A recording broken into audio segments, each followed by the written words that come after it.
નમસ્કાર ખેડૂત મિત્રો, તમારું સ્વાગત છે સ્ટડી વિથ હિન્દુ યુટ્યુબ ચેનલમાં. તો ખેડૂત મિત્રો, આજે આપણે વાત કરવાના છે રેશન કાર્ડના નિયમો બદલાયા. 15 ફેબ્રુઆરીથી આ લોકોને નહીં મળે મફત રાશનનો લાભ.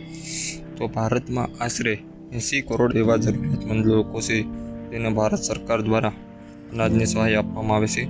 આવા ગરીબ જરૂરિયાતમંદ લોકોને ઓછા ભાવે રાશન આપવા માટે ભારત સરકાર રાષ્ટ્રીય ખાદ્ય સુરક્ષા કાયદા હેઠળ એક યોજના ચલાવે છે. તેના માટે ભારતના દરેક રાજ્યોમાં જરૂરિયાતમંદ નાગરિકોને રેશન કાર્ડ આપવામાં આવે છે.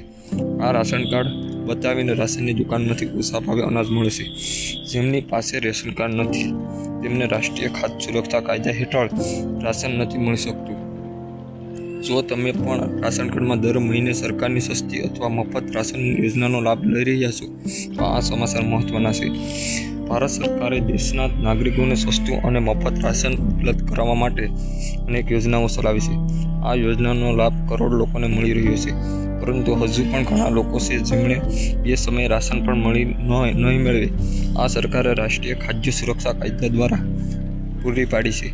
દરેક વ્યક્તિને આ યોજનાનો લાભ મળી શકે તે માટે કેટલાક માપદંડો નક્કી કર્યા છે. જે લોકોને આ માપદંડો પણ ખરા ઉતરી આવવા માટે ફરજિયાત છે તેમને રાશન નહીં મળી શકે. આ માટે લોકોને રેશન કાર્ડ મેળવી શકે છે. નવી માર્ગદર્શિકા અને E-KYC. હાલમાં ભારત સરકાર તરફથી રેશન કાર્ડ ધરાવનાર લોકોને નવી માર્ગદર્શિકા જાહેર કરી છે. માર્ગદર્શિકા અનુસાર 15 ફેબ્રુઆરીથી પછી જે લોકોએ E-KYC કરાવ્યું નથી તેમને રેશન કાર્ડનો લાભ મળતો નથી. E-KYC મુખ્ય ઉદ્દેશ્ય છે નકલી રેશન કાર્ડ ધરાવનાર લોકોને ઓળખી અને એનાથી લાભ દૂર કરવો. આ રીતે જરૂરિયાતમંદ વ્યક્તિઓને સરકારથી યોજનાઓનો પૂરતો લાભ મળી શકે. KYC કેવી રીતે કરાવી? જો તમે અરજી સુધી E-KYC નથી કરાવ્યું તો હવે જલ્દી આ પ્રક્રિયા કરો. તમે નજીકના ફૂડ સપ્લાય સેન્ટર પર જઈ આધાર કાર્ડ સાથે E-KYC કરાવી શકો છો.